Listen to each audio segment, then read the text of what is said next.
Randy for Thunderhorse Descendant. I am here today, and today we have more missing link business. So this is part of the missing link series. Today we're going to work on coiling wire and making jump rings. So, oh hi Mr. Bunsen. Mr. Bunsen is under the table supervising. Today we will do coiling wire and then jump rings and opening a jump ring. So that's actually the next 3 skills. I figured they all kind of went together, so we'll just go ahead and do it all up like that. So let's get on down to the table and get this party started. Alrighty, ladies and gents, here we are on the mat, and get into the book so I can show you what we're working on today.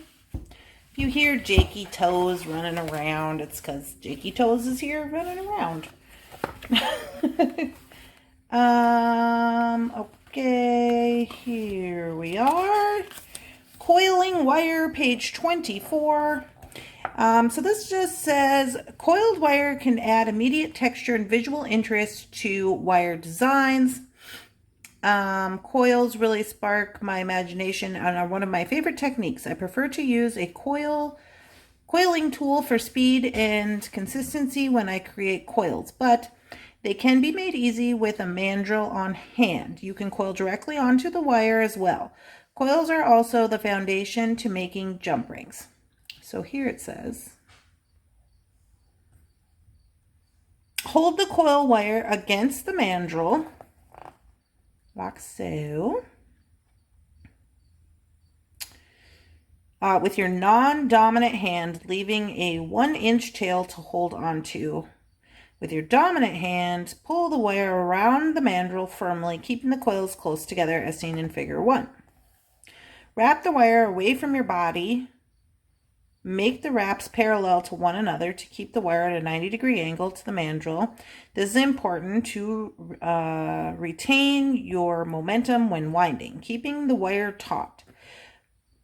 Compress the wires together with chain nose pliers if there are gaps, as seen in figure 2. When the coil is the length that you desire, remove it from the mandrel, flush cut any excess wire at both ends. Okay, so we're going to do that first. So I'm going to make my coils into the second portion, which is going to be jump rings. So I've decided to use 18 gauge wire. Now I've never made jump rings before. This is 18 gauge beadle-on wire, German style beadle-on wire. And it's round. I have never made my own jump rings before, so I don't know if 18 is good to use or not. Please leave it in the comments. If you make your own jump rings, what size gauge do you usually use? What would you suggest? But, like I said, this is a learning process, so I'm only going to take a few loops here because I don't think we're going to need to make that many. So, it says that you can use a mandrel. But I'm going to use a pencil. It also says you can use a Sharpie, or it says you can use just your bail maker. But I think I'm just going to use my pencil. I don't know. So it says, coil the wire, holding the wire against the mandrel with your non-dominant hand, leave a 1-inch tail. With your dominant hand, pull the wire up and around the mandrel firmly, keeping the coils close together. I probably got a little excess wire here. For filming purposes, let me just snip some of that off. Okay, so 1-inch tail, and then up and around the mandrel, like so. Keep it wrapping. And they said keep it taut. And you're wrapping away from your body at a 90-degree angle.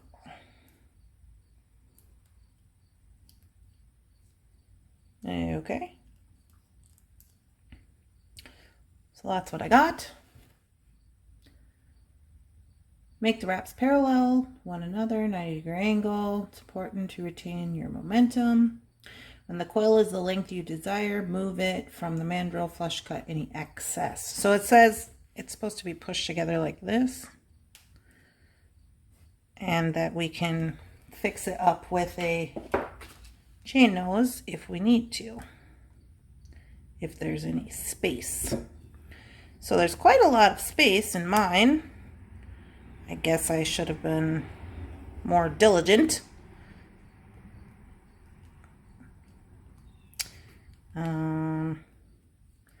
This 18 gauge wire is quite heavy duty, so that is my first coil. This one to me looks more like a spring.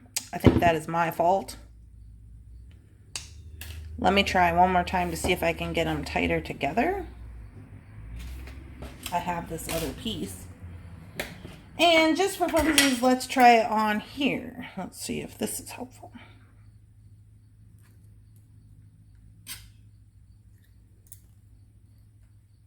I don't think it's going to be helpful, honestly.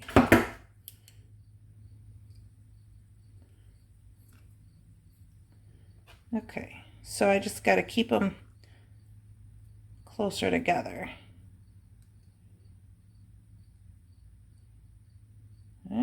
Okay, here we go. Now we're doing it.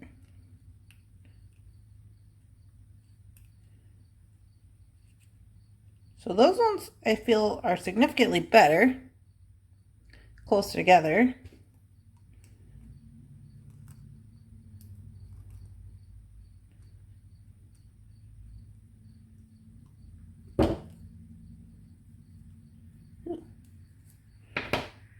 And flush cut.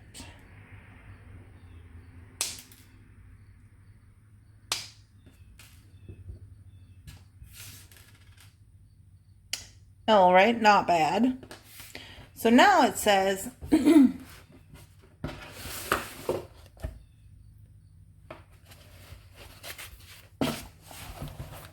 jump rings. Make your own jump rings in a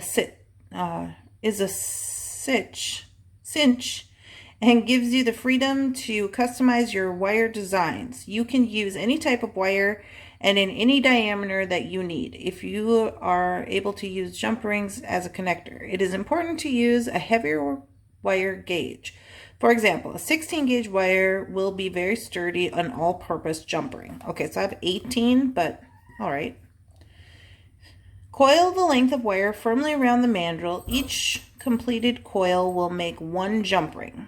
A coil mandrel, bail forming plier, and even a Sharpie will work, as seen in figure 1. So we've got our coil. I'm going to use this one. Remove the coil from the mandrel. Remove the coil from the mandrel and pull the coil apart slightly with your fingers or flat with your chain nose plier. Flush cut the ends of the coil. Turn the cutters over. Oh, as in seen in figure 3. Flush cut. Turn the cutters over and line them up with the cut just made. Flush cut perpendicular to the coil to create a single jump ring. This will create the flush cut on both ends of the jump ring, as seen in figure 4. Oh, I see. I see what they're saying. Here's a tip. When using pliers, coil the wire toward the back of the pliers so that the finished coil will push out towards the tip of the pliers. This way, you can make a coil of any length, even if the barrel of your plier is short. Oh, I see. Okay, so this is what I believe they're telling me to do. They're saying, okay, make your coil, which we did. And maybe I'll use this one because this one's a little longer. They said pull it out kind of like a spring.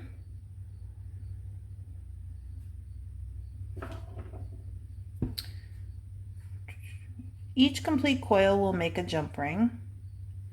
Remove the coil from the mandrel. Pull the coil apart slightly with your fingers or with a flat nose chain plier. So this one I'm going to, they said cut it. Okay, so they said cut this, flush cut this, and then turn your cutter around and flush cut the next side.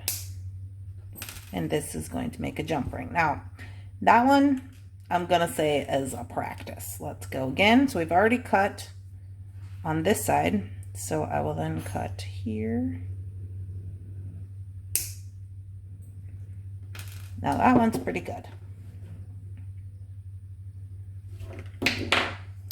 This one I would say I could probably use as a jump ring.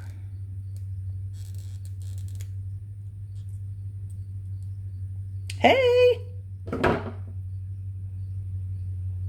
Cool. So, I hear a truck.